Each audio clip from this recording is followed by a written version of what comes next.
Homeopathy चिकित्सा पद्धति जो है एक ही बहुत ही विशेष और अच्छी चिकित्सा पद्धति है जो बिना साइड इफ़ेक्ट के अपना काम करती है। लेकिन अभी भी बहुत लोगों के मन में भ्रांतियां रहती हैं कि या रही हैं कि होम्योपैथी मीठी गोलियों से क्या होता है। लेकिन कोरोना काल और उसके बाद के पोस्ट कोविड एरा में होम्योपैथी ने जिस तरह से काम किया तो लगा ऐसा है कि होम्योपैथी ही काम करती है। इस वक्त हम राजकीय होम्योपैथिक चिकित्सालय नवरसिया जो कि तरवा ब्लॉक में स्थित है और यहाँ के CHC मेहनाजपुर में ये इसका सारा सेटअप है। यहाँ पे हम मौजूद हैं और यहाँ पे आए तो मैंने देखा कि यहाँ पे प्रभारी आदर्श सिंह जी मौजूद हैं और मरीज़ों को देखते हुए और अपनी ड्यूटी को पूरी तल्लीनता से करते हुए पाए गए और हम उनसे बातचीत करने की कोशिश करेंगे। आपका सर हमारे चैनल में बहुत बहुत स्वागत है। और एक शॉर्ट और एक सटीक सीधा सवाल ये कि ठंड का मौसम है, काफ़ी मरीज़ यहाँ बैठे हुए हैं, आप देख रहे हैं। इस मौसम में होम्योपैथी की क्या उपयोगिता है? लोगों को इस मौसम में क्या क्या प्रिकॉशंस लेने चाहिए, इस पे आपका क्या कहना है? धन्यवाद आपका कि आप इस ठंडक में समय निकाल के यहाँ आए। जैसा आप देख ही रहे होंगे कि काफ़ी पेशेंट हैं यहाँ ठंडक में भी। और रही बात, शुरुआत आपने किया था कि होम्योपैथी का उपयोगिता क्या है, तो होम्योपैथी का उपयोगिता आपने ही उसका उत्तर भी दिया बड़े अच्छे ढंग से कोविड काल का। और ये ठंडक जो अभी बढ़ा है अचानक से और रहेगा भी, इसमें कुछ दवाएं जो हमारी होम्योपैथी की हैं प्रिवेंशन का भी बहुत अच्छा काम कर रही हैं। तमाम लोगों को ये जो नेज़ल से हम लोगों को जाता है, हवाएं जाती हैं, सर्दी जुकाम हो जाता है, कोराइज़ा जिसको बोलते हैं, तो उसमें बहुत ही अच्छी अच्छी दवाएं हैं। शुरुआत में अगर ठंड किसी को न लगे, जाना है मजबूरी में, जैसे हम लोग ड्यूटी करते हैं, तो एकोनाइट 200 एक दवा है, अगर उसका 5 बूंद ले लीजिए तो आपको ठंडक काफ़ी हद तक कम कर देता है। और अगर शुरुआत में आपको अचानक से कोई चीज़ सर्दी जुकाम हो गया, बुखार हो गया, तो एक्यूट मेडिसिन एकोनाइट है हमारी। लगातार किसी को छींक आने लगे, उसके साथ नेज़ल कोराइजा नाक बहने लगे, तो एलियम सेपा मेडिसिन बहुत ही अच्छा वर्क करती है।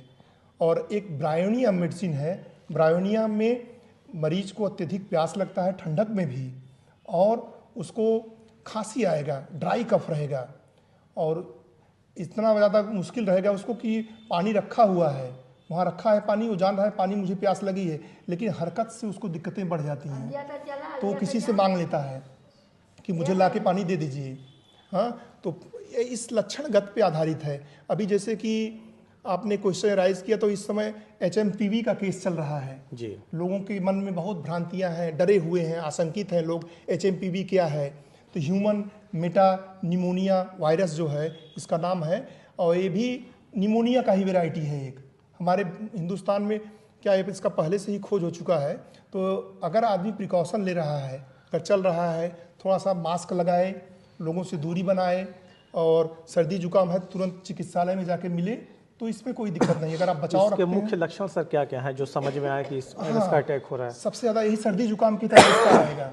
अच्छा, जैसे कि कोराइजा से शुरुआत होगा, जैसे आपने अभी वो किया, तो कोराइजा से शुरुआत होगा। नेजल, चूँकि नेजल से ही सब चीज़ होता है, हवाएं भी हम लोग ले रहे हैं, सांस भी ले रहे हैं, तो शुरुआत में कोराइजा जैसा ही रहता है। कोई प्रिवेंटिव मेडिसिन सर इसके लिए होम्योपैथी? प्रिवेंटिव मेडिसिन में हम यही कहेंगे हमेशा कि आदमी को सबसे पहले तो अपना खुद बचाव रखे, मास्क लगाए। जैसे हम लोग ज़्यादा लोगों की चपेट में रहते हैं, सबसे कांटेक्ट में रहते हैं, तो एकोनाइट शुरुआत में ही बहुत अच्छी इसकी काम करती है। 200 है। आर्सेनिक एल्बम, क्योंकि कोविड काल में भी काम किया था, तो आर्सेनिक एल्बम 200 पावर की इसकी अच्छी दवा। और अन्य दवाएं भी हैं, लेकिन शुरुआत में लक्षण पर आधारित है, इसको शुरुआत कर सकते हैं। लक्षण के आधार पर एकोनाइट है, आर्सेनिक है, ब्रायनिया है, और एलियम सेपा है। आजकल सर देखा गया कि कम उम्र में युवाओं में ज़्यादातर पोस्ट कोविड एरा के काल के बाद जो है बहुत से बड़े बड़े लोग, इस बड़े बड़े स्टार्स, आम जनता सब प्रभावित हुए कि कम उम्र में कार्डियक अरेस्ट, हार्ट अटैक्स के बाद काफ़ी केसेस देखे गए। क्या वजह है सर? वजह देखिए इसमें जो और इसमें होम्योपैथी की क्या उपयोगिता हो सकती है? अब देखिए इसमें तो एक रिसर्च का है, एक वर्ग ये भी कह रहा है कि जो कोविड वैक्सीन लगा है तो उसका तो देखा जाएगा डिटेल में क्या आया है। लेकिन मैं देख रहा हूँ जो युवा हैं आजकल, जैसे जिम वगैरह ज्वाइन करते हैं, जाते हैं, वहाँ पे बहुत मेटाबॉलिक स्टेरॉयड आती है। सबसे पहले तो मैं ये कहूँगा मेटाबॉलिक स्टेरॉयड से बचना चाहिए। रूटीन वाइज आप अगर काम करते हैं, और इम्यून सिस्टम थोड़ा कमज़ोर तो हुआ है कोविड काल के बाद, इम्यून सिस्टम बढ़ाने के लिए दवाएँ तमाम हैं, हमारी होम्योपैथी में हम लोग वो करते हैं, उसको दिया जाता है। और इसके अलावा क्या है कि आदमी थोड़ा सा नेचर से जुड़े, एक्सरसाइज करिए, लेकिन उसका अलग मेटाबॉलिक स्टेरॉइड वगैरह मत लीजिए, आप उससे बचाव रखिए अपने आप को। और कहा गया early to bed, early to rise and early to bed, उसका फॉलो करते हुए अगर आदमी चलता है, थोड़ा व्यायाम रखे अपने आप को, योग करे, होम्योपैथी दवाएं करे, तो काफ़ी हद तक उससे बचा जा सकता है।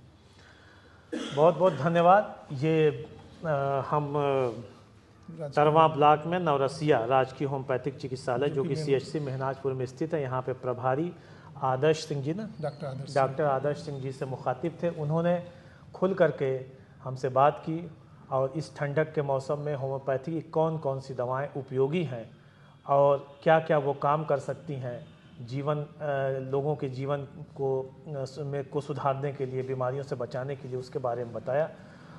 और किसी अगले कड़ी में हम किसी और शख्सियत से आपकी मुलाकात करवाएंगे। बहुत बहुत शुक्रिया। धन्यवाद।